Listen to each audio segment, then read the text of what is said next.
Primer panel temático titulado Lucha contra la corrupción, diálogo político y reformas institucionales. Voy a tener la doble función de estar de moderador y a la vez también de tener una intervención al final. El orden que vamos a seguir va a ser primero Graciela Villasís, luego Iván La Negra y finalmente yo. Entonces, sin más preámbulo, voy a presentar a Graciela. Graciela es una reconocida periodista de investigación con más de 20 años de experiencia en periodismo de investigación, jefa de la unidad de investigación del diario El Comercio actualmente. Ahí trabaja desde enero del 2017.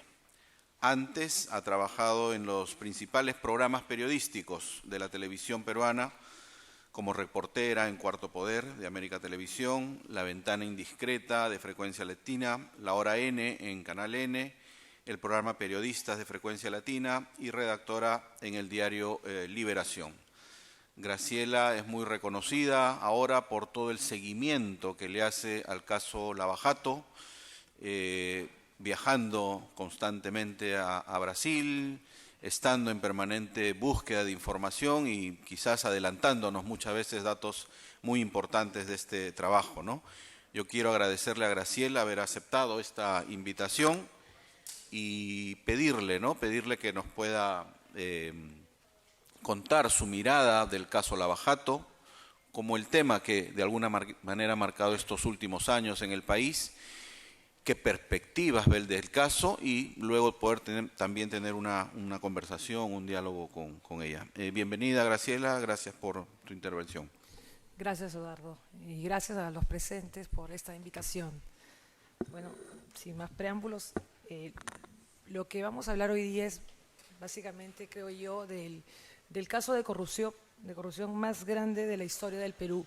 No existe precedente sobre este caso Lava Jato. Si pudiéramos compararlo con alguno, podríamos hablar del gobierno de Alberto Fujimori y de los Vladivideos, pero si hablamos en estricto, diríamos que en ese momento lo que ocurrió fue la captura de varios poderes del Estado por parte del gobierno de Alberto Fujimori. En cambio, el caso Lava Jato es transversal, ¿no? Estamos viendo que la corrupción nace, digamos, la corrupción desde una empresa, es una corrupción regional, es transversal, ¿no? Estamos hablando de 4 expresidentes que han sido procesados, uno de ellos decidió quitarse la vida, estamos hablando de una exalcaldesa que también está recluida, de un exalcalde de Lima que está, digamos, en cuestionamiento y con serios problemas, ¿no? Serios problemas por actos de corrupción, y en general de excongresistas, políticos, empresarios, ¿no? Ahora lo que vemos es algo inédito en realidad, ¿no? Lo que estamos viviendo es historia. Quizás no nos demos cuenta porque estamos acostumbrados cada día a levantarnos con una nueva noticia, pero creo que lo que estamos viviendo es histórico. Y hay que destacar algo importante, lo que está ocurriendo en nuestro país. El Perú es el segundo país, después de Brasil, en el que se están dando acontecimientos relevantes, trascendentales en el caso Lava Jato. Es decir, está habiendo acusaciones, detenciones, procesos contra aquellos que se creían intocables, ¿no? Odebrecht no solamente operó en Brasil y Perú, sino en más de 10 países de América y 2 de África.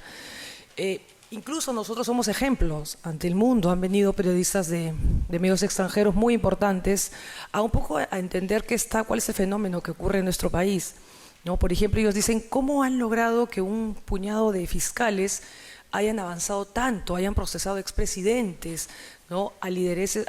Una lideresa de la oposición importante que está en prisión. ¿Cómo han logrado, por ejemplo, que los grandes empresarios, los dueños de las constructoras, que antes jamás podías mencionarlos, estén en cola, prácticamente desesperados por declarar para que no vayan a prisión, ¿no? ¿Cómo es posible? Ellos preguntan eso y no entienden por qué en sus países no hay ningún cambio, no hay ningún procesado y no hay, digamos, y reina la impunidad. Entonces, definitivamente acá ha habido la confluencia de 3 factores, creo yo, importantes. Sí. 3 factores importantes, ¿no? Que es principalmente el trabajo de la justicia, ¿no? A través del Ministerio Público y también de jueces valientes. el trabajo de la prensa, que hace un acompañamiento. Ah, sí, por supuesto. Les decía que para lograr este fenómeno que ocurre en nuestro país ha tenido que producirse la confluencia de 3 factores importantes, es decir, el trabajo valiente de fiscales, de jueces, el trabajo también valiente de periodistas que han salido a denunciar, ¿no? Porque también somos a veces objeto de conspiraciones de quienes quieren que no se conozca la verdad, y por supuesto de la ciudadanía, ¿no? Que se ha involucrado en el caso, lo ha tomado como suyo, y cuando ha habido momentos difíciles, recordemos aquella vez un 31 de diciembre, en vísperas de Año Nuevo, cuando el entonces fiscal de la Nación, Pedro Chávarri, decidió retirar de sus cargos o cesarlos a 2 miembros importantes del equipo Lavajato, la ciudadanía salió a protestar. Entonces creo yo que sin esta confluencia no sería posible lograr lo que hasta hoy se ha logrado, ¿no? Es decir, siempre hay que estar vigilantes. Ojo que todavía esto no acaba. Yo creo que estamos en pleno proceso. Quizás podríamos decir que 1/3 del proceso, porque estamos en la etapa preliminar, es decir, todavía estamos en proceso de investigación, ya hay 4 acusaciones fiscales, pero luego viene el juicio oral y después la sentencia final. Quizás en ese momento podemos hablar, ¿no?, del éxito de un trabajo, creo yo que es importante en este momento. Quisiera, por ejemplo, también decirles algo que me parece importante señalar, por ejemplo, que lo que acá hace unos días acabamos de conocer, que ha sido de alguna manera que la jueza que tenía a cargo convalidar el acuerdo de colaboración eficaz ya prácticamente lo ha dejado allanado. Y esto es un gran camino y un gran paso, porque acuérdense ustedes que no había, o quizás había muchos detractores del acuerdo de colaboración eficaz, ¿no? Una herramienta que es fundamental, creo yo, para hallar la justicia y la verdad. Esto lo que va a permitir, este es el siguiente, digamos, escenario, ¿no?, o la perspectiva inmediata en el caso de Lavajato, es qué va a pasar después de que ya no hay, digamos, ninguna objeción al acuerdo de colaboración eficaz firmado tanto por la Fiscalía, por la Procuraduría, que es el representante del Ministerio de Justicia del Estado, y por parte de la empresa. Es que la empresa ya no va a tener excusas para seguir dilatando el proceso a través de, por ejemplo, señalar de que le falta liquidez, por ejemplo, para pagar a sus abogados, y de descifrar los seudónimos o codinombres que se utilizaron para pagar.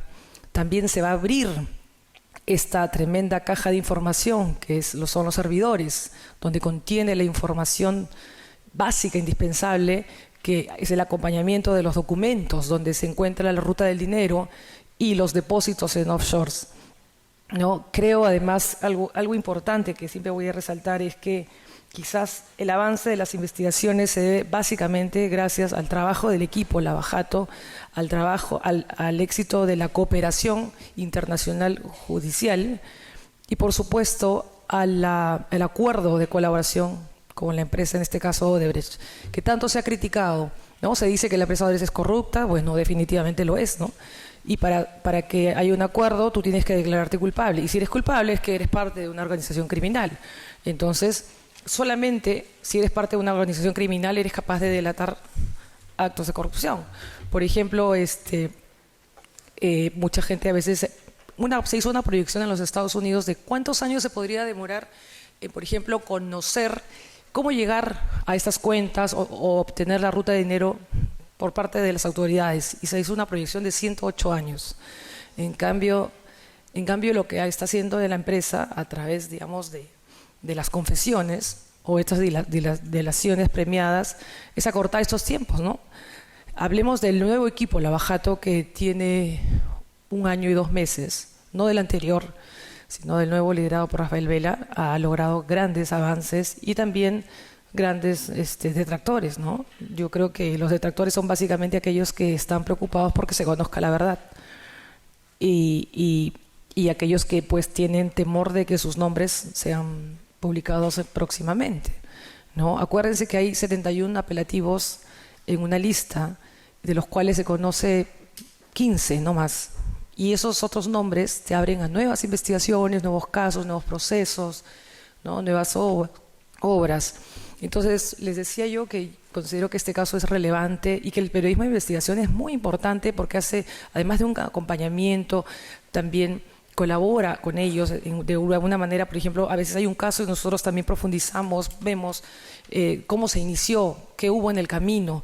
Claro, cuando hace años uno ve unas investigaciones que inicia, dices, bueno, pero por ejemplo, en el caso de la heteroceánica, nosotros le decíamos, le pusimos una nota, no me acuerdo el nombre exactamente, pero creo que era la partida de nacimiento de Alejandro Toledo, y cómo Alejandro Toledo, cuando era presidente, se retiró unas horas para hablar con Pedro Pablo Kuczynski sobre el tema de la interoceánica. Y a todo lo que señalamos aquella vez, pues eran pistas, ¿no? Por ejemplo, también en el caso de García, efectivamente, cuando él viaja al Cusco y habla en el avión presidencial con Jorge Barata, ese mismo día se firma todo para que el tren eléctrico, que en ese momento lo veía la municipalidad, pase en manos del Ministerio de Transporte. Todas las visitas de ellos, todo eso después de varios años ha quedado confirmado con las delaciones premiadas, ¿no? Y creo que el periodismo de investigación es importante porque al hacer públicas estas informaciones, lo que se hace es que se conozca la verdad, y además creo siempre yo que el secretismo es el aliado de la impunidad, ¿no? Y eso lo sabía perfectamente Odebrecht, eso lo sabía perfectamente Jorge Barata, por eso utilizaban codinombres. ¿Para qué? Para que nunca se conozca la identidad de los sobornados. Quiero mostrarles aquí el trabajo que estamos realizando desde la Unidad de Investigación del Diario El Comercio. Nosotros, desde que empezamos este trabajo hace 3 años, antes yo estaba en cuarto poder, entendimos y le explicaba al Consejo Consultivo del diario y al director que, bueno, Graña y Montero es una de las empresas que también estaba vinculada y que fue socia de Odebrecht. Por lo tanto, teníamos la obligación de ser los primeros en informar sobre la existencia del Club de Construcción y de mencionarlos en todo momento para poder tener la autoridad moral de que luego podamos seguir explicando el caso. Ellos sí lo entendieron, ¿no? Evidentemente fue importante. También eso trae sus consecuencias, ¿no? Familiares, entiendo yo, pero lo importante es la institución. Y aquí presentamos, bueno, en resumen, básicamente en el comercio nosotros hemos informado sobre todo sin excepción, ¿no? Aquí no hay ninguna camiseta, ni roja ni blanca. Es importante, creo yo, que el periodista también tiene que estar siempre, marcar una distancia del político de turno, porque eso te permite trabajar libremente. Es el caso de Alan García, ¿no? La historia detrás del tren.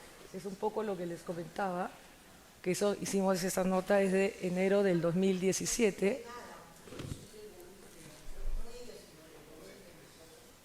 Hola, ¿me escuchan? Sí. Bueno, les contaba un poco que desde el comercio hemos hecho trabajos desde el 2007, desde que asumo, digamos, la jefatura de la unidad, ¿no? Estamos hablando de que en el anterior equipo, este no es el equipo de la Bajato actualmente liderado por el fiscal Rafael Vela, no se conocía nada de García, no había nada de Fujimori, ¿no? Solamente habían 2 casos emblemáticos, que era Alejandro Toledo y el de los Humala Heredia. No se tocaban más temas. Incluso me acuerdo haber hablado con el entonces fiscal de la Nación y me decía que no había nada. Y los fiscales tampoco decían que no había nada. Nos parecía extraño, ¿no? Siendo una empresa de Odebrecht, ¿cómo soborna a unos y no a otros? El tiempo demostró que todos fueron sobornados. ¿No? García viajó 23 veces con Barata. Esto se pudo obtener, digamos, revisando las agendas que manejaba la secretaria personal de García, porque García, recuerden que él dijo: me he reunido en 5 años 2 veces máximo con el señor Barata. Bueno, nosotros demostramos que viajó 23 veces con él y que además se reunió más de 40 oportunidades, ¿no? En los viajes es importante recalcar los viajes, porque alguna vez el señor Cornejo, cuando fue entrevistado y nos comentó, se le salió quizás en algún momento que se sintió, digamos, abordado, dijo: bueno, pero en el avión estaba Barata y con Alan García se fueron a un costado. Ese mismo día que publicamos la nota fue separado del partido aprista, en el 2017, el señor Cornejo, ¿no? Castigado. O sea, aquel que hablaba algo, de inmediatamente fue suspendida su militancia, ¿no? Entonces, bueno, creo que el señor García quiere que lo recordemos todavía. No avanza.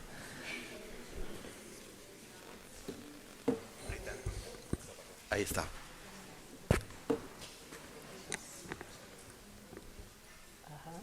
Bueno, hablábamos en ese tiempo todavía de los vínculos del señor Nava y el señor García. También son entre Luis Nava y Jorge Barata, porque Luis Nava ha dicho que él casi no conocía al señor hace poco, ¿no? Ha dado una declaración importante, pero él dice que casi no lo conocía al señor Barata, que él vio nomás el paso de loncheras, ¿no? Aunque su hijo dijo que le entregó a su padre, el hijo del señor Nava dijo que le entregó a su padre una mochila $500,000, ¿no?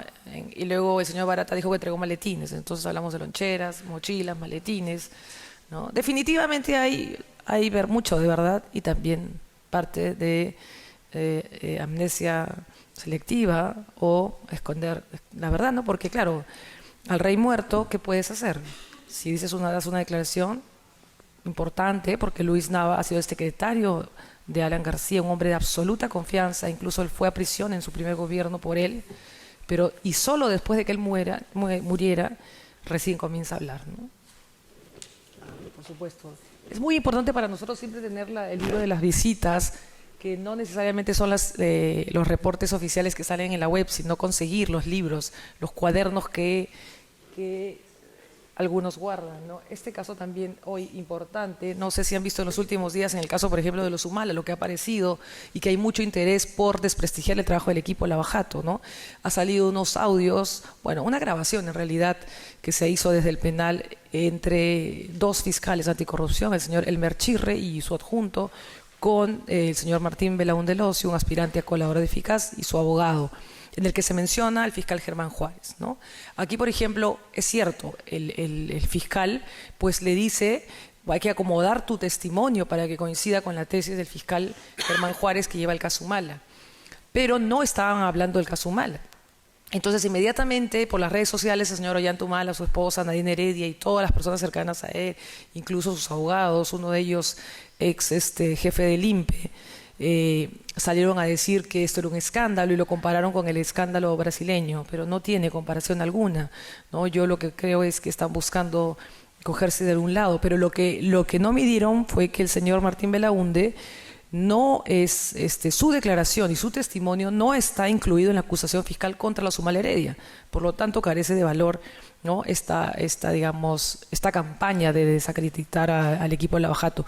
Con ello no quiero decir que esté mal lo que hizo Ojo Público, porque Ojo Público lo que hizo es obtener un material y hacerlo público de una manera, bueno, reiterativo, pero sí muestra un poco el trabajo de algunos otros fiscales, ¿no?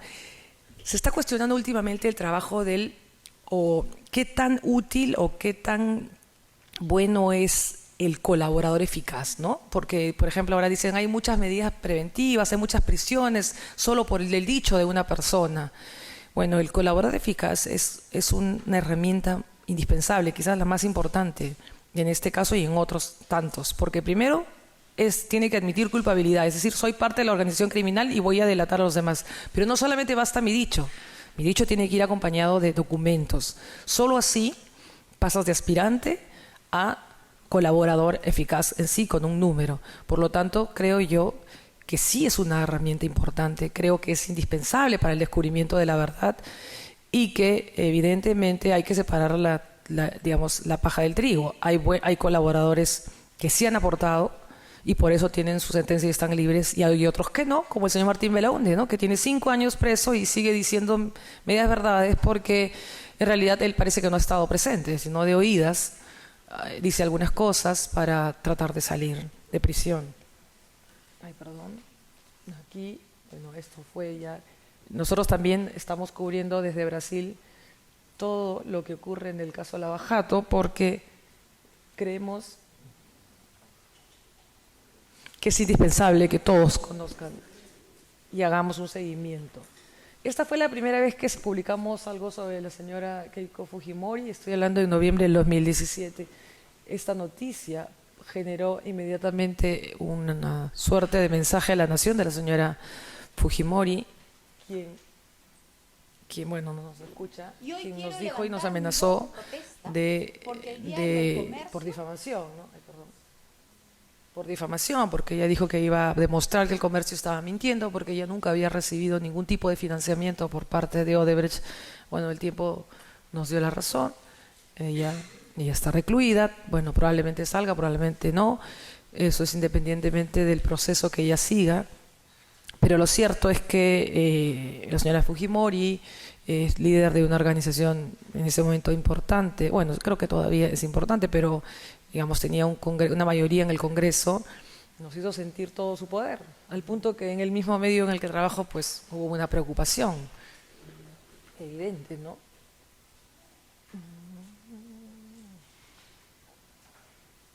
Esos son los primeros documentos que salen, ¿no? Que en esos documentos queda establecido las campañas nacionales, es decir, el pago que se le dio a Keiko Fujimori y el pago que se le dio a la campaña de Ollanta Humala y Ollanta Humala. Es inevitable siempre hablar Ollanta y Nadine Heredia, ¿no? Porque prácticamente trabajaban en pared. Acá también son los aportes del señor Pedro Pablo Kuczynski, quien en algún momento, no sé si ustedes recordarán, cuando él salía a decir que esta es una empresa corrupta, que tiene que salir del país, claro, él tenía interés de que se vaya del país antes de que hable contra él, ¿no? Primero fue bien tibio, luego fue con todo. Y bueno, en el diario lo que siempre hemos hecho es buscar a las personas que figuran como aportantes en todas estas listas que figuran en la OMPE, Jurado Nacional de Elecciones, y digamos, la temática, digamos, es constante. Es decir, todas las personas que figuran dicen yo no he dado esa cantidad, no tengo recursos para dar. Y creo que eso a mí le sirve mucho a la Fiscalía, ¿no? En el caso de la campaña Castañeda Locio, del mismo Alan García, de la señora Keiko Fujimori, de PPK. En realidad hemos tenido la suerte de no fallar en ninguna, ¿no? Bueno, de Toledo yo creo que ya se sabe bastante. Es increíble cómo él, ¿no? Él llegó al gobierno con el lema de la lucha contra la corrupción, que todos le creímos en su momento, ¿no? Salíamos de un gobierno, de un dictador, y lo acompañamos. Y bueno, el señor no perdió el tiempo desde el día que llegó prácticamente, ¿no? A hacer grandes negocios. Hoy está en prisión a la espera de una extradición por parte de nuestro país. Ahí todavía eran 20 millones, ahora estamos en 36. No sabemos cuántos más, ¿no? Seguirán sumándose. Y también la señora Susana Villarán. La señora Susana Villarán tiene muchos amigos en la prensa, ¿no? Cuando se tocaba el tema de ella, muy pocos hablaban de ella, nadie quería meterse. De pronto se enfermaban, habían virus en algunas redacciones. Nosotros no tuvimos temor. En ese momento 2 millones, luego fueron 3, luego fueron 7, luego 10 millones. La señora Susana Villarán, siendo alcaldesa, recibió 10 millones. ¿A cambio de qué? De que le ampliara una concesión a la empresa OAS para que ésta reciba 10 años más, cobro de peaje, una indemnización de más de 180 millones por problemas digamos, de expropiación de terrenos por donde iba a pasar línea amarilla, y a cambio recibía 10, pues es nada comparado con lo que ella les dio a ellos y lo que ellos van a seguir recibiendo durante estos años. Lo que está pasando con Odebrecht también es importante. ¿Por qué? Porque está haciendo que OAS, por ejemplo, otra empresa brasileña, ya se haya acogido corporativamente a esta delación premiada. OAS, a diferencia de Odebrecht, no tiene activos, es una empresa quebrada, no tiene ya sede en el Perú, pero sus directivos siguen presos, el presidente está preso allá, por eso su desesperación de contarlo todo. Y entiendo que en las próximas semanas otras empresas brasileñas como Andrade Gutiérrez, Camargo y Correa también tienen interés de colaborar con la justicia peruana, al igual que las empresas nacionales, ¿no? Que a través del Club La Construcción estamos conociendo que están colaborando con la justicia, ¿no? Por eso les digo, lo que estamos viviendo, a diferencia de cualquier caso de corrupción, es definitivamente trascendental. Estos son los aportes fantasmas. Me acuerdo mucho de esta nota porque a diferencia de los otros partidos que tenían la obligación de presentar sus aportantes, en la campaña del no había, pero la señora se presentó en el Congreso con esas 2 páginas. Dijo, acá están mis aportantes. Entonces buscamos conseguir esas 2 páginas y nos buscamos a todos los que estaban ahí. Y todos decían que no entregaron un sol y que es más, la habían llamado para que diga que sí, ¿no? Claro, ya había llegado el momento del temor, nadie quiere ir a prisión, entonces todos los que parecían ahí decían, no, yo no tengo nada que ver, me llamó mi primo, mi amiga, yo no puse un sol. Así que la señora Villarán, que siempre hablaba con las manos limpias, no estaban tan limpias, o al menos nos ayudó ella misma a seguir el camino. Bueno, ya sabemos el brazo derecho de ella. OAS, el trabajo. OAS es quizás la empresa que ha puesto contra las cuerdas a la señora Susana Villarán y a Nadine Heredia. Y en fin, bueno, siguen. Bueno, el Club de la Construcción que ya les comenté. En realidad ese es un poco el trabajo que venimos haciendo permanentemente, constantemente, al igual que otros periodistas. ¿Cómo? Sí, claro, claro que sí. Claro, mire, esta es la primera nota, fíjese la fecha, 7 de julio del 2017, ahí nadie hablaba, y ahí mencionamos a Graña Montero, nosotros mismos. Sí, claro que sí. Claro. Sí, por supuesto, Castañeda viene después, acá está. No, tiene razón la señora, hay que mostrarle, para que no piense que... A ver, vamos a llegar a Castañeda. Por supuesto. A ver, perdón, me voy a voltear.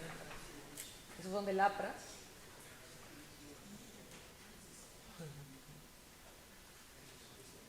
Este es el capítulo OAS. Ya OAS habla de entrega de dinero a la señora Heredia cuando era primera dama. Quiero llegar a Castañeda para que vea que también se cubrió Castañeda. Ahorita llegamos. Sí. Ahí está. Señora, perdón. A pedido suyo. Ay, ¿dónde está? Ahí está. No sé. Por supuesto, Castañeda del Ocio no ha sido protegido de ninguna manera. Es más, hemos sacado otras declaraciones, hemos hecho seguimiento, por ejemplo, aportes fantasmas, que nadie lo ha hecho y que ha servido a la Fiscalía para sustentar también su acusación. Castañeda.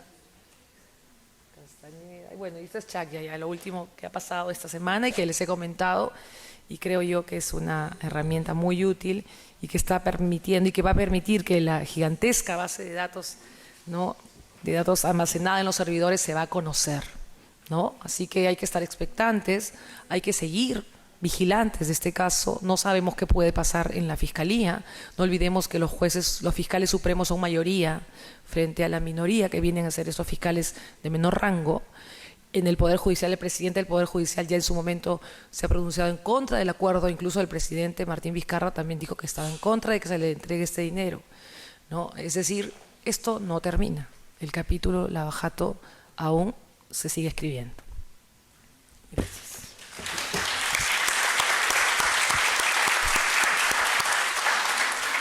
Muchísimas gracias, Graciela. Sí, recordarles que de todas maneras va a haber un momento también de poder debatir y conversar sobre estos temas. Creo que hasta la 1 tenemos en este panel, ¿no? Así es que va a haber tiempo. Rápidamente, entonces, pasamos a nuestro siguiente expositor. Me complace en presentar a un buen amigo, a don Iván Lanegra. Él es abogado por la Pontificia Universidad Católica, con estudios de maestría en ciencia política, cuenta con más de 23 años de experiencia en el diseño e implementación de políticas públicas, es profesor tanto en la Universidad Católica como la del Pacífico y ha desempeñado varios cargos en la administración pública como viceministro de Interculturalidad en el Ministerio de Cultura, adjunto para el Medio Ambiente en la Defensoría del Pueblo, donde tuvimos la oportunidad y la suerte de trabajar juntos, ha sido colaborador externo de la OIT, consultor del Programa de Naciones Unidas, del Banco Mundial, de la CEPAL, y acaba de estrenar en estos días un nuevo cargo. Él está de secretario ejecutivo de Transparencia. Por eso coordiné con Iván Ormachea para invitarlo y para que nos cuente, nos dé su mirada también desde la parte más política, las reformas políticas, cómo está impactando todo este tema de la corrupción en este lado más político y qué perspectivas ve desde su mirada. Gracias, Iván, por aceptar. Bueno, muchas gracias. Gracias. Muchas gracias, Eduardo. Muchas gracias a todos los organizadores del evento por la gentileza de la invitación y a Graciela por la presentación inicial que me va a servir de punto de partida para algunas ideas que quiero compartir con ustedes.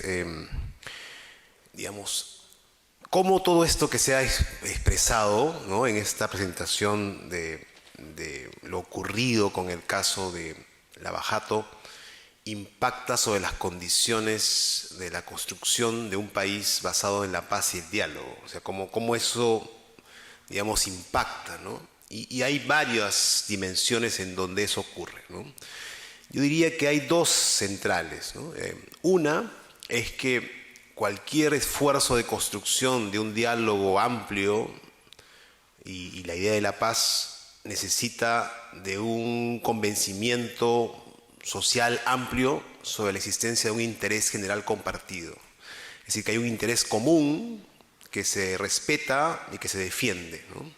Y la corrupción lo que hace es minar, evidentemente, ese elemento, ¿no? Lo que hace es poner por delante intereses personales, privados, por encima de ese interés general.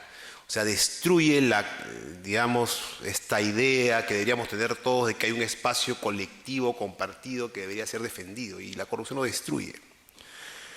Y la segunda cuestión, donde hay además encuestas muy claras, es que mina la confianza interpersonal. El Perú es uno de los países en donde la confianza interpersonal es más baja en toda América Latina. Uno ve el Latinobarómetro o el Barómetro de las Américas, por usar dos referencias, y uno ve la cifra de confianza interpersonal. Aquí la gente no confía prácticamente una de otra. Entonces, eso impide cualquier esfuerzo de colaboración, cooperación. Digamos, cuando estás a la mesa con otra persona, ya estás dudando de las intenciones, ¿no?, de ella, ¿no? Y para hacer política, para hacer vida social, para construir un movimiento. Cualquier tipo de acción colectiva necesita esa confianza, y si eso es destruido por la corrupción, evidentemente eso dificulta tremendamente cualquier tipo de esfuerzo. Entonces, frente a ello, hay un conjunto de acciones que se han venido haciendo y que son sin duda muy importantes para enfrentar los casos ya ocurridos.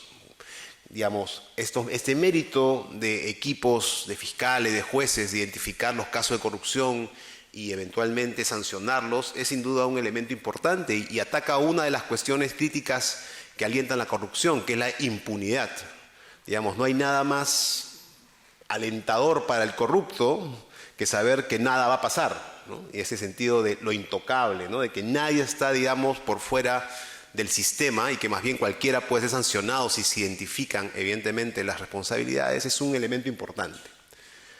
Pero desde luego la sociedad no quiere sencillamente reaccionar ante la corrupción ya ocurrida. Lo que quiere hacer es ver cómo construye, mediante el diálogo y otros mecanismos, formas para evitar que la corrupción ocurra. O sea, lo que viene en la prevención.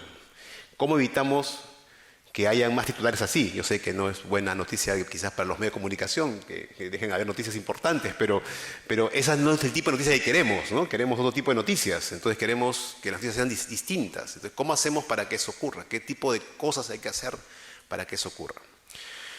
Entonces, si uno mira las cuestiones vinculadas con esta agenda, yo quisiera enfocarme en 4 cosas, y en una de ellas voy a dedicar un poco más de tiempo, pero son, creo, 4 cosas que quisiera presentar rápidamente y que tiene que ver con un montón de temas que ya se han presentado por distintas instituciones. Transparencia presentó hace ya algunos años un conjunto de propuestas de reforma, la Comisión de Integridad que presidió Eduardo Vega presentó otras, en la reforma que se presentó en el sistema de justicia hay otras, en la de política hay otras. O sea, digamos, no es que el país no haya empezado ya a pensar en propuestas de cambios, pero quisiera organizar, digamos, toda esa agenda tan amplia en 4 cuestiones.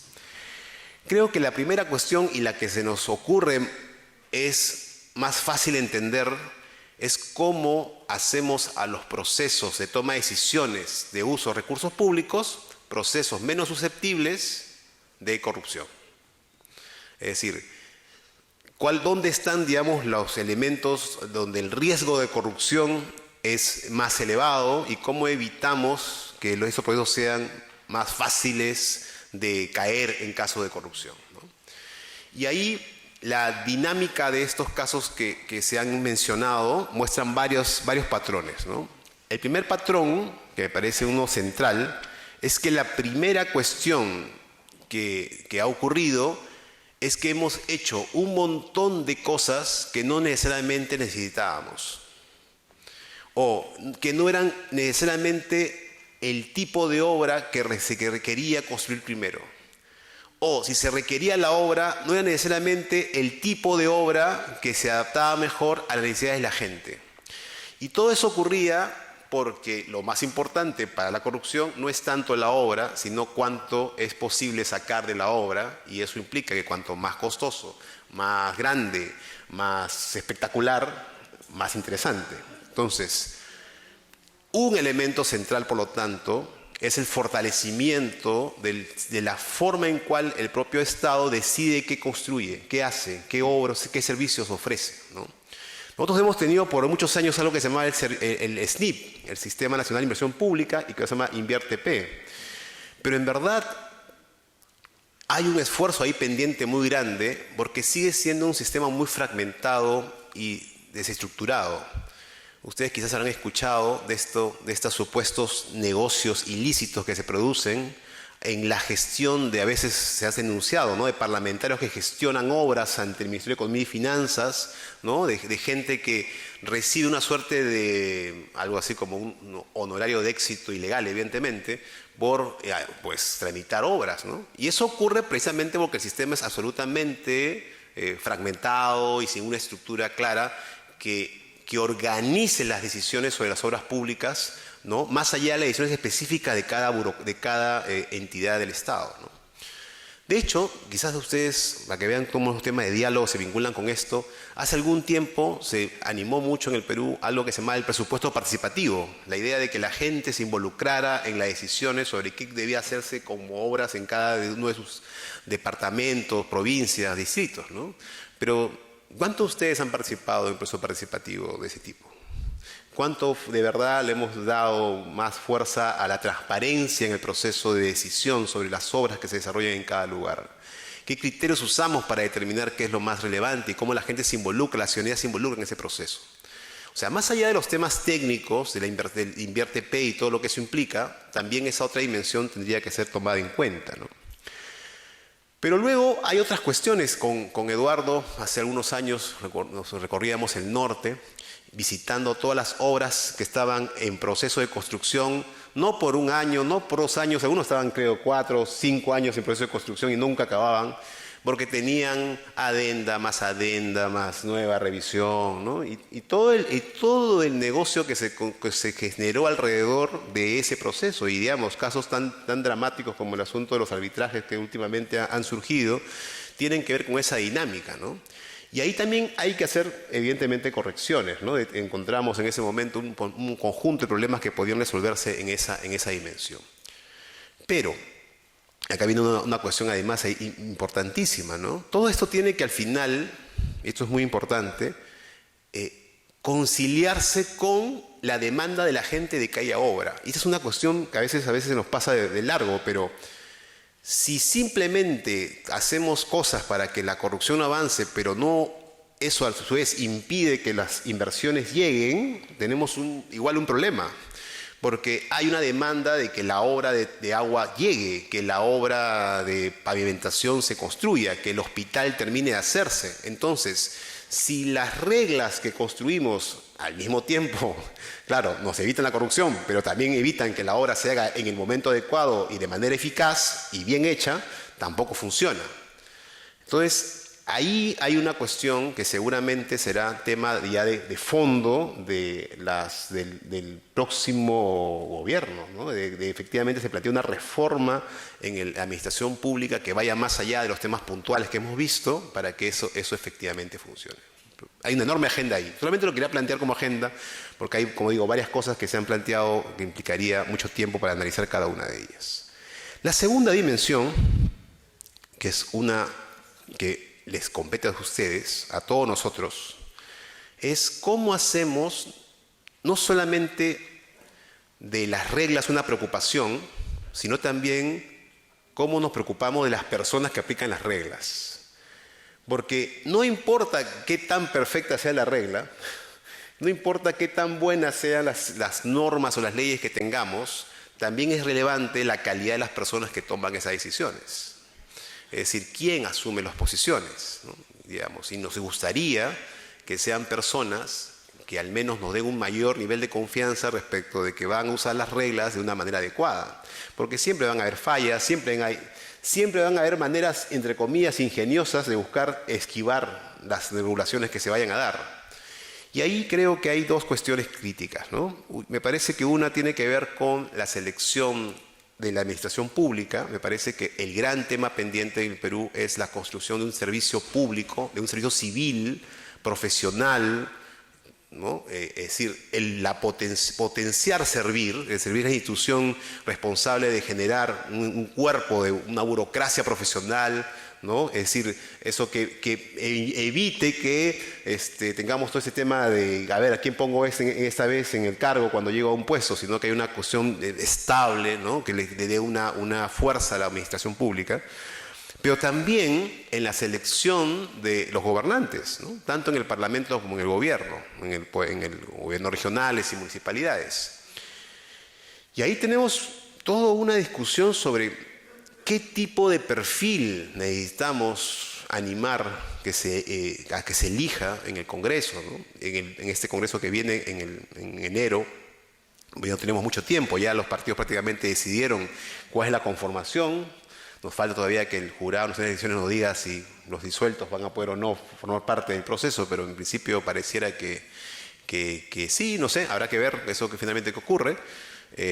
Pero tenemos ahí todo un tema de decidir, ¿no? Digamos, ¿qué deberíamos evitar al menos, ¿no? Digamos, estoy acá diciendo algunas cosas en borrador, pero por ejemplo, una de las cosas que ha sido un elemento que ha bloqueado, por ejemplo, muchas decisiones críticas en el Parlamento respecto a reformas en temas de justicia, en lucha contra la corrupción, tiene que ver con que había muchas personas que tenían juicios, que tenían ellos mismos procesos, ¿no? que terminaban marcando su agenda, más allá de la cuestión de las políticas que se requerían para el país, era más la preocupación de que, en mi caso en particular, no termine esto derivando en una situación que me afecte, literalmente, me afecte mi libertad.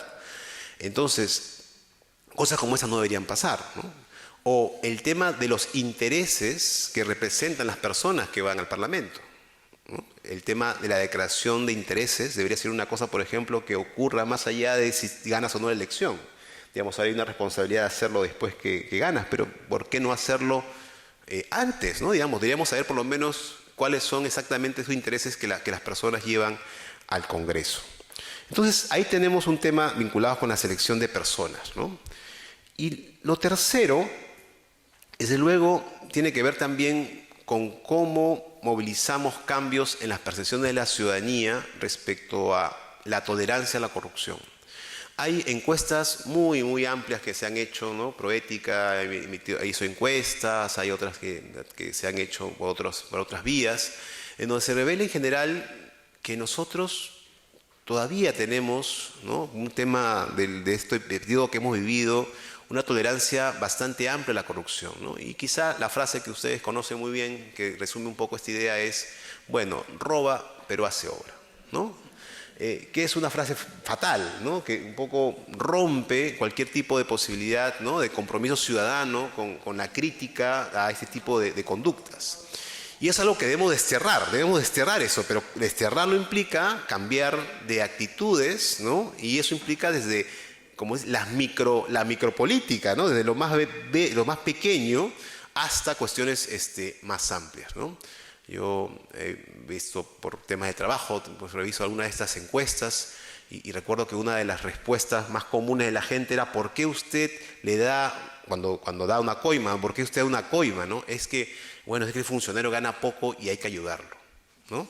Entonces, claro, cosas de ese tipo, digamos, a ese nivel digamos, que podía darnos risa, pero revela, ¿no? el tipo de sentido común que lamentablemente años y años de una sociedad en la cual la corrupción ha sido impune y se ha visto como algo casi inevitable, pues ha ocurrido. Entonces, necesitamos cambiar esos sentidos comunes. Y esos sentidos comunes, y me hace recordar mucho la presentación que tuvimos hace un rato al caso del acoso, ¿no? Porque son sentidos comunes que se reproducen en prácticas diarias que a veces no somos conscientes. Y por lo tanto, hacer visible ese tipo de situaciones ayuda eventualmente a procesos más amplios de cambio de conducta y que la educación y la comunicación y los medios de comunicación sin duda tendrán un rol central en eso, ¿no? Ahí quisiera solamente hacer una nota a pie de página. Me parece fundamental el rol de los medios de comunicación en esta etapa. Y creo que una de las cuestiones claves ha sido mantener espacios independientes de investigación que hayan podido atender estos temas. Pero eso no es una cosa que está dada, eso hay que cuidarlo y hay que ver maneras de invertir. O sea, la sociedad debería invertir en asegurar que esos espacios independientes de investigación sigan existiendo, más allá de lo que corresponde a las instituciones formales del Estado, ¿no? Y finalmente, una cosa última, y con eso cierro, que tiene que ver con nuestra relación entre Estado y sector privado. Porque a veces es un enorme elefante el tema del sector privado y a veces se nos pasa, pero hay corrupción también porque en el Perú hay una idea sobre cómo se hacen negocios que a veces pues, no lo enfrentamos. Es decir, en muchos años, por siglos quizás en este país, digamos, ha habido una forma de hacer negocios en donde la manera de ganar cosas era el contacto con el Estado, ¿no? Digamos, el tema del lobby es una cosa más moderna, pero no es un tema que se haya inventado recién. La manera en cual el sector privado ha tenido capacidad de influir en ese tema, pues ha sido un asunto histórico.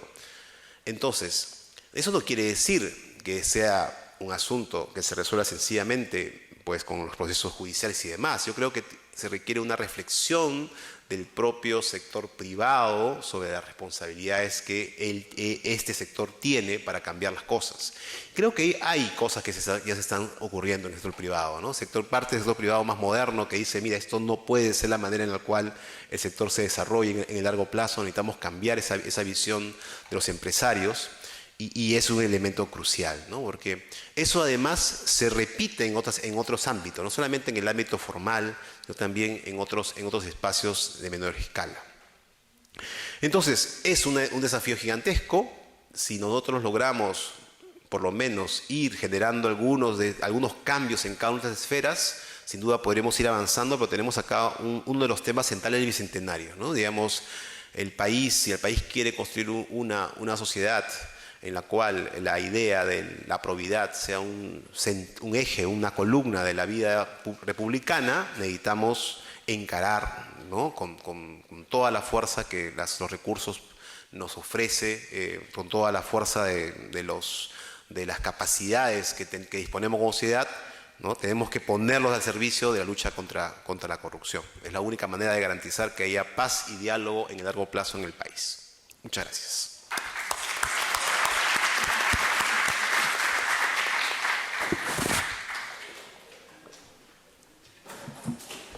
Gracias, Iván. Muchas gracias. Las dos presentaciones, tanto de Graciela como de Iván, a mí me van a permitir ir mucho más rápido también en lo que quiero presentarles. Creo que como idea, la primera idea, y lo aprendí de un profesor de aquí de la Católica, pero lo dicen muchos que han estudiado el tema de la corrupción, es un monstruo grande, ¿no? Y pisa fuerte. Y no hay forma de pensar que uno va a resolver todo a la vez. Tiene que entrarle por partes, tiene que irle por partes, tiene que identificar claramente los temas que quiere abordar y resolverlos. Hay experiencia de ese tema, de cómo abordar temas específicos mediante acciones de distinto tipo. Tanto en el ámbito de la prevención, como Iván nos ha planteado, de diseñar un marco de prevención, una cultura de integridad que hay que trabajarla muy fuertemente, tanto desde el ámbito del control, que es otro ámbito que en el Perú tiene que cambiar, tiene que mejorar. Creo que hay esfuerzos de Contraloría, de la Secretaría de Integridad en ese terreno que están avanzando, como en el ámbito de la sanción y de la justicia propiamente dicho, ¿no? Entonces, en esta presentación que me toca a mí, y un poco en coordinación con mis colegas, yo decía, voy a abordar un poco la parte final, la parte de la sanción, del sistema de justicia, y qué hay por ahí pendiente, ¿no? Y les traía este cuadrito primero, que trataba de poner en un esquema muy básico lo que Graciela nos ha ido describiendo esta mañana, ¿no? Y que yo lo llamo el proceso a la corrupción, pero que tiene muchas facetas y que por lo tanto cada una de ellas también hay que abordarla desde su particularidad, desde su punto de vista, ¿no? Todo el tema del financiamiento de la política creo que queda claro que es la madre del cordero en el país y que requiere, han habido algunos avances, no se están viendo creo todavía en este proceso para el 2020, pero ya hay sin duda una tarea grande. Todo lo que podríamos llamar las grandes obras de Odebrecht y Lava Jato y las otras empresas brasileñas, el Club de la Construcción, como se decía, que es nuestro propio Odebrecht, pero con las personas presas aquí, detenidas aquí, y buscando varias de ellas acogerse a la colaboración eficaz. Los cuellos blancos creo que se mostró en toda su dimensión con los audios, y ahí finalmente también hay un tema importante que ha mostrado cómo se manejaban todos estos hilos del poder en el nombramiento de jueces, en los favores, en fin, ¿no? Y que tenía, hay que decirlo, y quizás me olvidé ponerlo en este cuadro, nexos con varios congresistas para decisiones importantes también, algunas en el sistema de justicia y otras en el Parlamento. No olvidemos, nunca dejemos de mirar lo que está sucediendo en regiones y en municipios. La cosa, y yo lo digo con mucha claridad, es muy grave. Tan grave que siento que allí no ha pasado nada, o sea, como que no hubiese cambiado nada a partir de estas nuevas gestiones que se están iniciando o que se han iniciado este año. Y pongo los arbitrajes, pero pude haber puesto otros nombres. Los arbitrajes lo digo porque si hay un tema, Iván decía, hay un tema que no ha avanzado en el Congreso de la República, justamente el tema de los arbitrajes nunca lo vieron.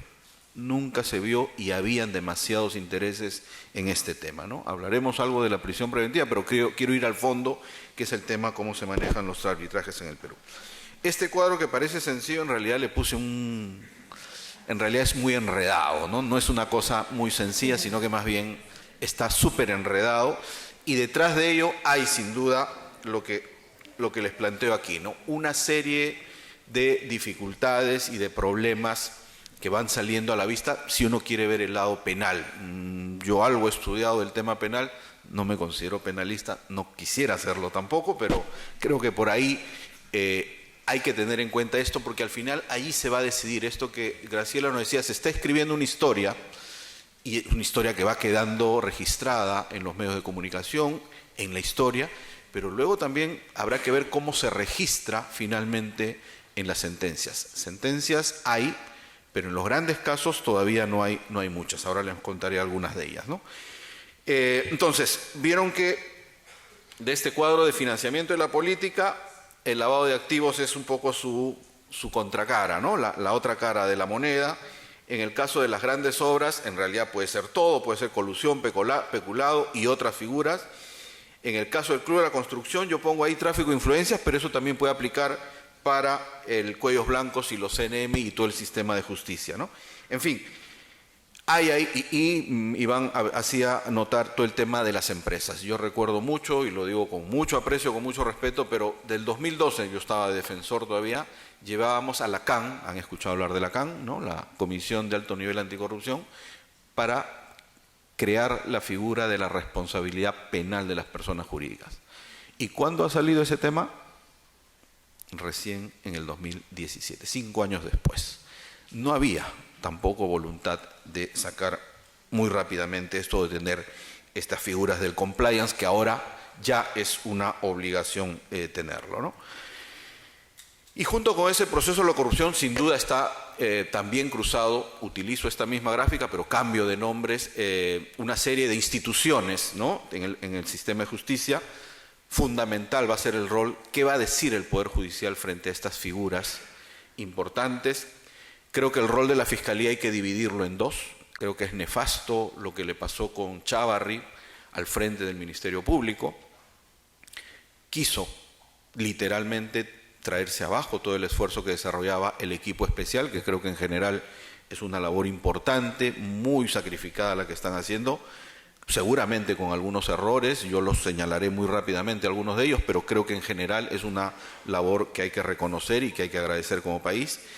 Lo del Consejo Nacional de Magistratura, o lo que sería su nueva cara ahora con la Junta Nacional de Justicia, o la futura Junta Nacional de Justicia, que ojalá termine de manera satisfactoria en este segundo proceso que están llevando adelante y que está previsto que acabe el 6 de enero con la designación o el nombramiento y designación de los futuros miembros de esta Junta.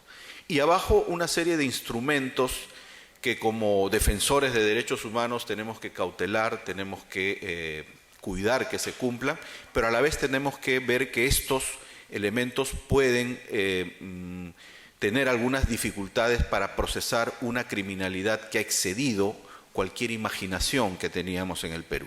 ¿no? O sea, procesar a toda la clase política, procesar estas redes de corrupción claramente instaladas, que no las hubiésemos conocido si es que no escuchábamos estos audios o estos videos, o si no conocíamos la versión de los colaboradores eficaces, probablemente nunca hubiésemos podido llegar con las herramientas jurídicas que tenemos a descubrir ese tipo de cosas. Se ha señalado, y yo comparto esa idea, la colaboración eficaz aquí ha jugado un rol fundamental, junto con otras herramientas como el de las escuchas telefónicas, ¿no? Que en el caso de los cuellos blancos ha sido fundamental, y el tema de la prisión preventiva, que ha despertado muchos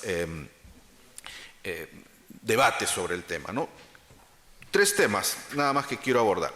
En el financiamiento de la política, este cuadro, al igual que lo que presentó Graciela, República también lo presentó, todos recibieron. El tema es si vamos a poder procesar y condenar a nuestros líderes políticos por el delito de lavado de activos. Esa es la gran pregunta de hoy en adelante y que todavía no está resuelta para este caso.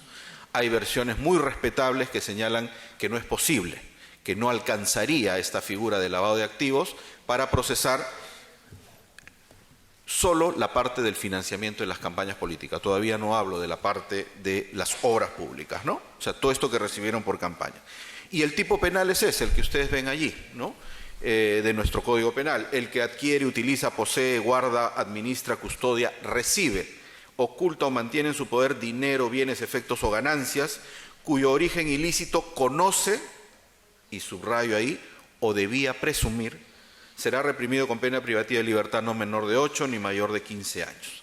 Este es el gran tema que tiene que procesarse en los próximos meses. Ninguno de nuestros líderes está condenado. Hay varios que están presos, hay uno fallecido o muerto y hay otro que están prófugos, pero en general todavía no se determina si la justicia va a condenarlos por este hecho. La tesis de la Fiscalía es que efectivamente no solo se ocultó este dinero, o no se declaró ante las instancias administrativas, la OMPE, sino que se hizo acciones para encubrirlo. Ya las investigaciones lo señalan: pitufeo, aportantes fantasmas, en fin, cócteles, cenas, almuerzos, en fin, todo ese tipo de situación. Entonces, ese es un primer tema que está pendiente, pero que habrá que ver cómo funciona. El segundo, muy rápidamente, y voy de frente al grano, el tema de qué va a pasar con los casos, ya las obras públicas, ¿no? Y ahí, como bien se ha dicho, yo creo que hay que reconocer que la colaboración eficaz ha sido fundamental. Pero también hay algunos temas que es necesario advertir y ver cómo se puede, de alguna manera, mejorar o perfeccionar esta figura. Me queda claro, a mí por lo menos, que no lo están diciendo todos los colaboradores eficaces, ¿no? O sea, no están dando toda la información que tienen. Los brasileños y los peruanos, tengan en cuenta que hay cerca de 50 peruanos ya solicitantes de colaboración eficaz.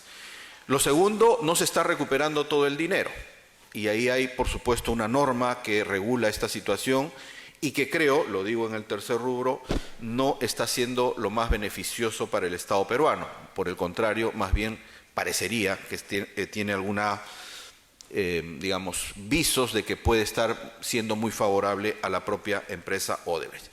Y hay una propuesta que yo la vengo planteando hace algún tiempo, y insistiré sobre ella, la necesidad de renegociar muchas de las obras o algunas de las obras que todavía siguen en manos de Odebrecht, ¿no? Creo que ahí hay un tema sobre el cual podríamos estar conversando. Perú, sin duda, nuestros fiscales han trabajado fuertemente. Este es un cuadro que presentó un fiscal brasileño, el par de Rafael Vela en Brasil, el doctor Vladimir Araz. Es un evento que organizamos y donde en la línea roja, la más alta, es el tipo de información que ha pedido el Perú a los fiscales brasileños, ¿no? O sea, realmente hay un trabajo que sobresale incluso sobre países como Suiza, ¿no? Que es el que ustedes ven a este lado, ¿no? Entonces, hay sin duda mucha información, muchos datos que allí se están todavía recabando, pero que creo que muestran la labor que ha venido realizando la Fiscalía, ¿no? En los cuellos blancos yo creo que mostró claramente lo que puso en evidencia los NM Audios fue todo el tema, toda la trama de corrupción y de tráfico de influencias que había al interior del sistema de justicia. Prácticamente el impartir justicia no estaba dentro de las prioridades de estos jueces. Yo no me imagino, o mejor dicho, sí me imagino qué hubiese pasado si hubiésemos tenido a Inostroza de fiscal, perdón, a Chávarri de fiscal y a Inostroza de juez supremo en estos casos de lavado de activos. Pues simplemente no hubiésemos visto nada. Creo que todo eso ha cambiado con la salida de ellos, ¿no? Ya Víctor Prado, que estuvo hasta diciembre del año pasado, señaló que lo que se veía o lo que se escuchaba en los audios, en los CNM audios, no solo ocurría en el Callao, que es la corte donde se descubre todo esto, sino que ocurría en por lo menos 14 cortes del país. Y probablemente se quedaba corto en este tema, ¿no? Y yo frente a eso, y en la comisión que presidió Alan Wagner, básicamente lo que planteamos es que no podía dejarse una reforma tan importante como la del sistema de justicia solo a los organismos del sistema de justicia. Se imaginan nuevamente a Chávarri, a Inostroza, dando normas para modificar el Poder Judicial, el Ministerio Público. Eso era imposible simplemente, ¿no? O sea, era imposible dejarlo en manos de ellos, porque más bien ellos estaban atentando contra la propia autonomía. Y lo segundo, no se podía dejar de tener el foco de atención en los niveles de corrupción que tenían estas entidades. Las reformas en el sistema de justicia apuntaban a dilación de procesos, apuntaban a falta de modernización de equipos, apuntaban a, en fin, a una serie de problemas, pero no a lo que creo yo es el centro del problema en el sistema de justicia, que es la corrupción, ¿no? Y ahí vinieron las medidas, las propuestas que se hicieron al sistema de justicia.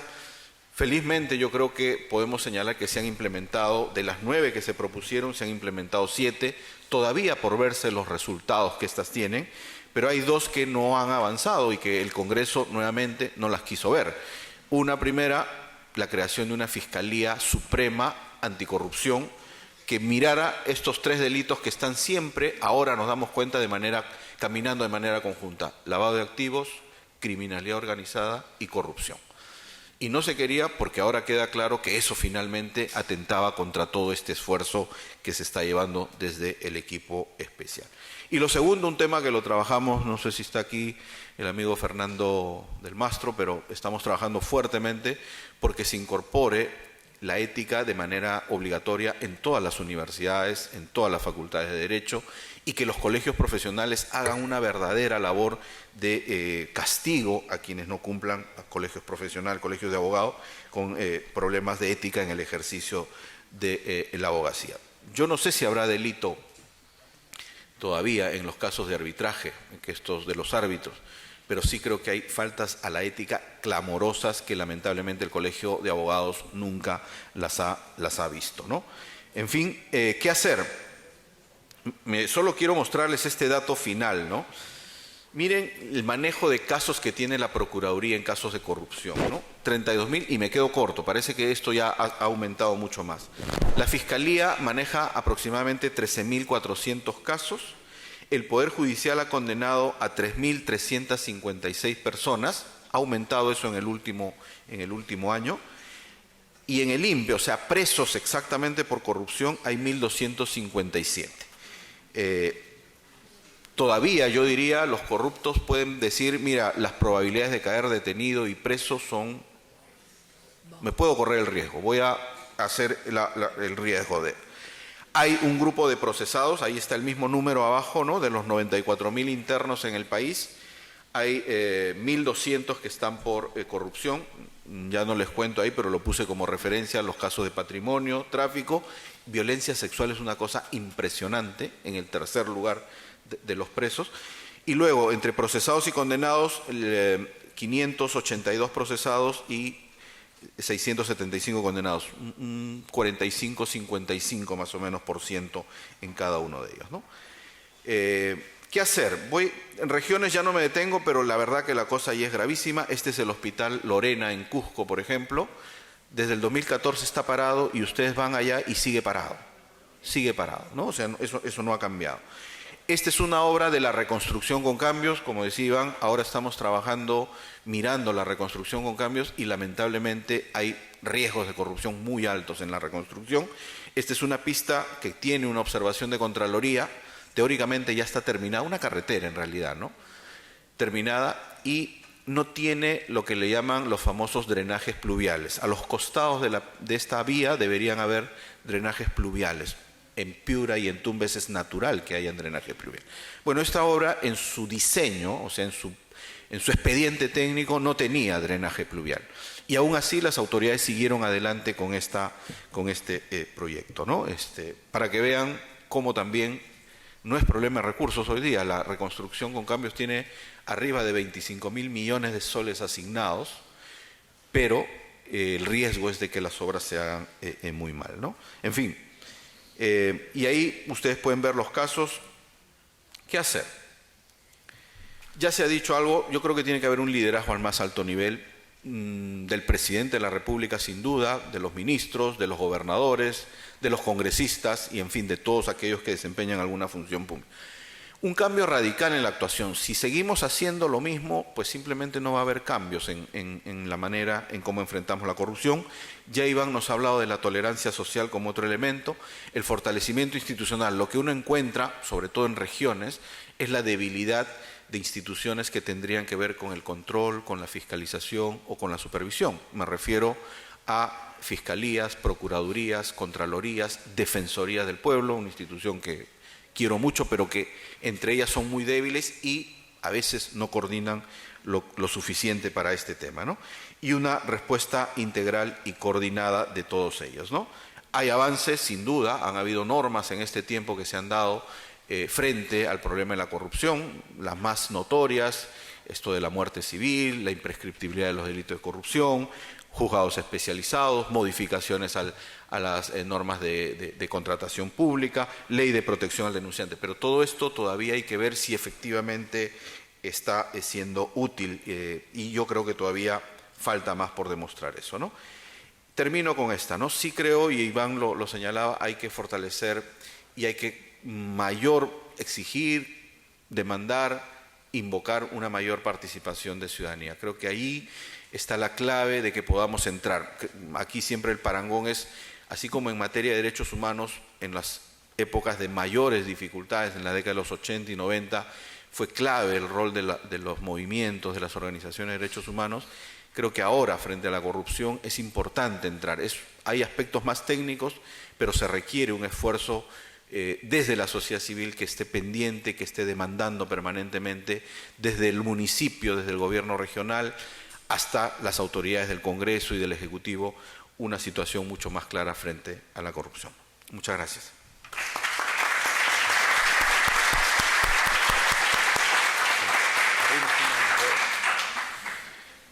Estamos un poquito de hora, pero si hubieran algunas preguntas para mis colegas, lo agradeceríamos, por favor.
Muchas gracias, Ana María. Si hubieran otras, hacemos una ruedita y luego pasamos a algunas intervenciones finales de los colegas. Sí, por favor.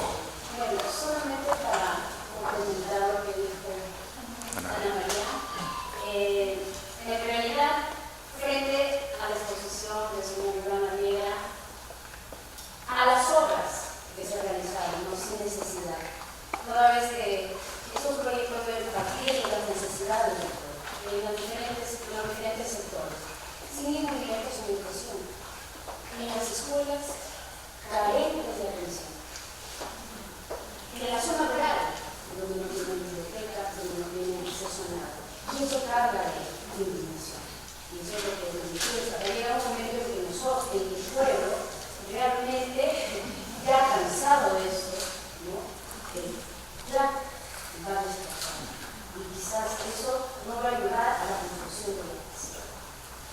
Muchísimas gracias. ¿Alguna otra intervención? Sí, por favor. Solo con la disculpa que quizás no debe captar todo su contexto lo que de algún modo el señor Iván Arriaga exponía. Si hay respuesta de los demás panelistas a una especie de dilema que yo entendí en su planteamiento, y es cómo entrarle de frente al tema de la corrupción, si no en general, menos en este caso tan significativo que en Perú de Odebrecht y que lo es en otros países, y a la vez no detener la obra pública. Algo así le entendió un dilema.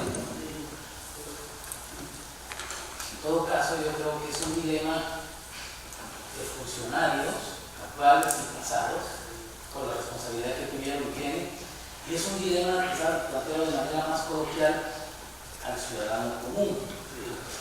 ¿Cuál es la opinión de ustedes? Si eso tiene una opinión, hombre, para tener un efecto significante, un mensaje directo a la sociedad y a los políticos, paremos y seamos ejemplares, o buscamos ese justo medio de cómo hacerlo, pero llegar a acuerdos o medidas paliativas que permitan avanzar.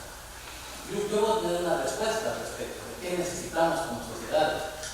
Me gustaría de ustedes, tanto desde la cobertura periodística, que entendía en su espíritu lo que planteaba la profesional Graciela, de que es bueno denunciar, investigar y decirlo, que hay de fondo que pueda contribuir a una sociedad con esa labor investigativa periodística, o en el caso de la defensoría, también, moralmente, desde la conciencia ciudadana, que se nos dice al respecto de ese dilema, quienes han cumplido funciones, ¿qué hacemos? ¿Qué necesita esta sociedad? Y por último, alguien mencionó una Fiscalía Suprema, algo así, o crearse, o se creó, perdón, me falta contexto porque soy guatemalteco. Okay. Y tenemos una experiencia que abrió luz al final del túnel y que desafortunadamente poderes infiltrados nos hicieron retroceder. Hablo del caso de la CICIG en Guatemala. Espero haber sido algo explícito para tener. Muchas gracias, colega. Dos intervenciones más, por favor, para cerrarse. ¿Hay una? Sí. Estimados, pienso que la corrupción, ahí escuchamos decir que era muy antiguo. Eso es cierto. ¿Saben de dónde viene? De la casa. Al niño se le dice, dile que no estoy. Y el niño dice, no está. Calla esto y entonces dámelo. Hoy día de la corrupción. En provincia no se ha avanzado mucho para descubrir la corrupción. Ahí hay un ex alcalde en mi pueblo, en la prisión donde pertenezco, que ha sido condenado a 5 años de prisión efectiva por corrupción. Y él se olvidó de España. No hay un proceso de repartición, no hay nada. En mi pueblo hay una obra parada de alcantarillado. No se le da la última cuota a la empresa constructora. ¿Por qué? Porque el avance no es el adecuado, no es el porcentaje que debería haber avanzado ahora, está parado. En mi pueblo, al comienzo, en sendas asambleas, se dijo hasta la saciedad que nosotros debíamos vigilar, que se hacía, ahí habían 1000 personas, deberían haber 2000 ojos que deberían estar mirando para que se cuide la obra de la corrupción, se cuide que no haya robo. Esos mismos señores, después ellos mismos ofertaban la venta de los productos. pienso yo que la corrupción debemos cortarla nosotros. En casa estamos fallando en la formación de los hijos. El primer equipo que debe trabajar en contra de la corrupción y de decir la verdad radica en casa, los padres. Y la escuela debe fortalecer esa formación. Muchas gracias, señor. La última intervención, por favor. Buenos días, buenas tardes a todo el panel. Soy director de una institución educativa de la comunidad de Chuquitanta. Y bueno, una reflexión sobre esos temas de la corrupción. Realmente a veces la sociedad está indignada con los temas de corrupción. Pero en el fondo, pues, esa sociedad indignada, entre comillas, pues en el fondo también hay una corrupción endeble. Por ejemplo, el pasarse un semáforo, el no pagar sus impuestos, el estar con la informalidad. En el fondo hay actos de la gente común y silvestre, de actos de corrupción, pero se le exige al político o a los funcionarios el tema, pues, de la no corrupción, cuando en el fondo, pues, apañamos con una serie de acciones sencillas, simples, comunes en nuestra vida diaria los temas de corrupción.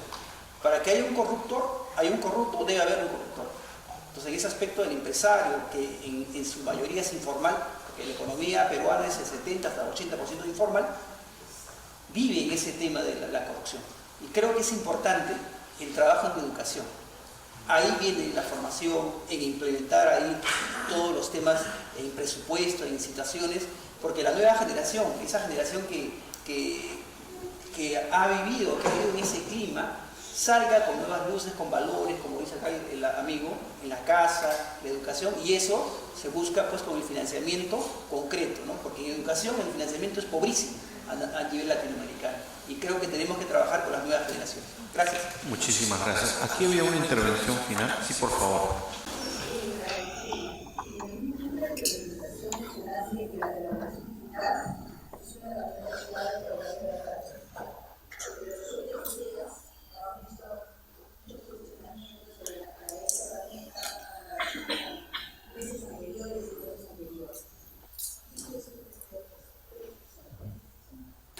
De acuerdo, entonces empezamos, Graciela, esta pregunta y la que tú consideres, Iván. Bueno, efectivamente considero que la colaboración eficaz sí es una herramienta indispensable, siempre y cuando vaya acompañada de corroboración de documentos que acrediten que el testimonio que señala o que indica la persona que se acoge a este beneficio sea verdad. Es decir, no basta el dicho de una persona. Si te refieres a los últimos días a los cuestionamientos, por ejemplo, el señor Martín Belaunde, ¿no?, el que ha salido, o los árbitros, efectivamente. Claro, porque estamos hablando en el caso de los árbitros que han sido detenidos 14 por la declaración básicamente de uno, principalmente el señor Horacio Canepa, además muy, muy cuestionado, ¿no? Es importante, ¿no? Por ejemplo, en el caso de los árbitros, para separarlo, los fiscales pueden pedir, pues, hasta que les bajen la luna, ¿no? Depende también del juez, porque el juez hace un control, ¿no?, de ver si efectivamente se dictan medidas preventivas o prisiones preventivas en este caso. Es un caso, definitivamente el tema de los arbitrajes controversial, ¿no?, por decirlo de alguna manera, pero sí considero que en general, por ejemplo, en el caso de los arbitrajes, en el casos específicos de algunos árbitros, sí está acompañado con depósitos de dineros en offshores, en algunos no. Pero para eso también existe una instancia superior, que es una corte superior, que es la que en apelación verá el caso de los arbitrajes. Pero independientemente de eso, de acuerdo al fiscal o que tenga el caso, considero que la colaboración eficaz sí es una herramienta indispensable y muy útil para llegar a la verdad en general. Sí, quisiera empezar por la cuestión que nuestro amigo de Guatemala planteó, ¿no?, sobre esta relación entre regulación, anticorrupción y el no detener la necesidad de que las obras y servicios se hagan, ¿no? Digamos, son dos cuestiones. Ahora, no lo creo que sea necesariamente un dilema, ¿no? Lo que sí me parece que ocasiones, en este esfuerzo de combatir la corrupción, empezamos a regular sin mucho sentido, sin mucho sin mucha inteligencia, hacemos una regulación un poco inteligente, ¿no? Entonces lo que hacemos es sencillamente sumamos obstáculos o trámites engorrosos supuestamente para evitar la corrupción, pero al final a veces ni lo logran, o sea, igual la corrupción ocurre por otras razones, y lo único que a veces conseguimos es que todos los procesos burocráticos sean mucho más difíciles y lentos, ¿no? Entonces, una regulación inteligente implica, por lo tanto, ¿no? Entender dónde están los elementos claves, críticos, ¿no? Para que la corrupción sea evidentemente combatida, sin que eso implique, ¿no? Hacer muy difícil y complicado para todos el proceso de construcción de obras y demás, ¿no? Pero eso implica inversión en un montón de temas que tienen que ver más que la regulación. O sea, eso implica una buena calidad de servicio público, un buen sistema de fiscalización y vigilancia. O sea, se requiere fortalecer otras instancias para que la pura regla no sea el asunto que resuelva si hay corrupción o no, ¿no? Y la otra cuestión que me parece bien interesante es esta idea de en qué momento la gente va a reaccionar, ¿no? De una manera inclusive dura frente a la corrupción. Y quizás, a veces fíjense en temas de memoria, ¿no? Pero quizás muchos lo han olvidado, pero el primer caso de un conflicto social del siglo XXI que conmocionó el país y que llevó, de hecho, a la aparición de toda esta discusión sobre los conflictos sociales, fue un caso de acusación de corrupción, el caso de Ilave. Eduardo quizá lo recordará, un caso dramático donde un alcalde fue linchado por la población local acusado de corrupción. Ojo, pero ¿qué se descubrió después? Que era una acusación injusta, que no era verdad. Y creo que es un buen caso que nos revela la importancia de las instituciones, porque luchar contra la corrupción y una regulación inteligente también implica garantizar derechos, garantizar debido proceso, garantizar un conjunto de reglas que haga que por combatir la corrupción también generemos, ¿no? Otro tipo de afectaciones en otros campos que también son relevantes. Entonces, a eso me refiero con esos balances, ¿no? Que queremos combatir la corrupción, sí, pero cuidando evidentemente los derechos y el debido proceso, ¿no? Queremos combatir la corrupción, sí, pero también entendiendo que es un país que necesita que las obras se hagan y que las cosas ocurran. Entonces, esos son los balances tan difíciles, no es fácil para nadie hacerlo, ¿ya? Yo creo que es muy fácil decir que todo eso hay que considerarlo, es más complicado convertirlo en un programa de gobierno, en una política, digamos, ya a cargo de un nivel nacional, regional o local de gobierno, ¿no? Pero creo que por ahí va el camino. Gracias. Sí, dos palabritas finales sobre la apreciación, la reflexión de Ana María. Yo hace algún tiempo decía, hay como que tres escenarios posibles, ¿no? Un escenario que yo lo veo remoto ahora, el de impunidad. O sea, imagínense que la justicia no llegue a sancionar estos casos de corrupción que ahora están bastante claros, bastante desarrollados, ¿no? Pero teóricamente todavía no hay una condena. Podría eventualmente haber un escenario de impunidad. Tengan en cuenta que en general el escenario de la justicia regularmente ha sido impunidad. Creo que ahí hay un escenario difícil, pero que efectivamente podría provocar algún tipo de reacción. Un segundo escenario que creo que lo hemos estado viviendo en los últimos tiempos es un escenario de ingobernabilidad, ¿no? O sea, ya al margen de cómo avancen los procesos, la dificultad para que el país siga relativamente funcionando de manera regular, ¿no? Tanto en su gestión pública, creo que ahí yo entiendo esta pregunta, nosotros tenemos problemas serios de ineficiencia en el país, pero esto mezclado con la tensión que hubo mucho tiempo entre el gobierno y el Congreso de la República, creo que podrían haber marcado una situación difícil. Creo que de alguna manera estamos saliendo con eso. Cuando la prensa internacional nos ve, dice, bueno, el hecho que hayan marcado elecciones como que marca un nuevo punto de partida a este segundo escenario. Entonces, impunidad, ingobernabilidad. Y un tercer escenario que, digamos, es más bien una apuesta que creo que habría que tener, es un escenario donde la justicia sigue su camino, avanza, el gobierno hace su tarea, retoma las tareas regulares que de alguna manera han quedado media postergadas, y por otro lado la lucha contra la corrupción avanza también de manera efectiva. Entonces, gobernabilidad, lucha contra la corrupción, un proceso de fortalecimiento de instituciones que creo que hay que hacer en el país, creo que sería lo más adecuado, y una vigilancia de ciudadanía que encuentra un cauce también a este fenómeno, a esta situación que vemos. Para mí sería un escenario ideal, ¿no? Y sobre lo segundo, el colega de Guatemala y la CICI creo que es una experiencia muy valiosa, pero que efectivamente tuvo estas dificultades en este último tiempo. Aquí era más difícil, en algún momento pensamos en esta comisión en presentar alguna propuesta tipo una comisión externa que venga a trabajar estos temas de corrupción, dado que teníamos a toda la clase política, pero también nos poníamos a pensar que eso era muy difícil que sea aceptado en el caso peruano. Pero entonces lo que pensamos era que al más alto nivel de la Fiscalía tenía que haber un órgano especializado en estos temas, ¿no? Y que tuviera toda la autonomía para trabajar. Esto, como los decía muy rápidamente, no prosperó en el Congreso de la República. Tenía que ser una modificación a la ley orgánica del Ministerio Público, ¿no? Para crear, al lado del fiscal de la Nación, una fiscalía especializada en materia de corrupción, crimen organizado y lavado de activos, ¿no? Que de alguna manera fuera quienes llevaran adelante este esfuerzo que ahora se está llevando en las primeras instancias con el fiscal Domingo Pérez, en una segunda instancia con el fiscal Vela, pero si uno sube más arriba, el peligro estaba muy claro.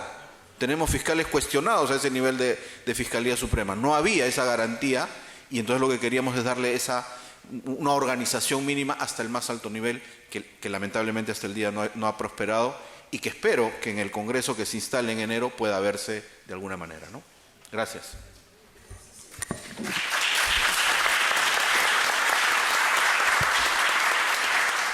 Muchas gracias, Eduardo, Graciela, Iván, por sus reflexiones, compartir la información.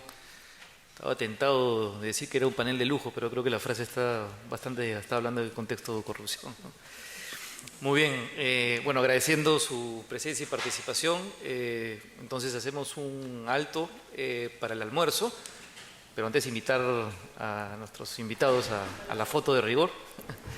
Y estamos retomando a las 2:20, por favor, les pido puntualidad, tratemos, los tiempos han ido corriendo un poquito, para que podamos retomar el siguiente panel, que va a ser sobre lucha contra la violencia de género.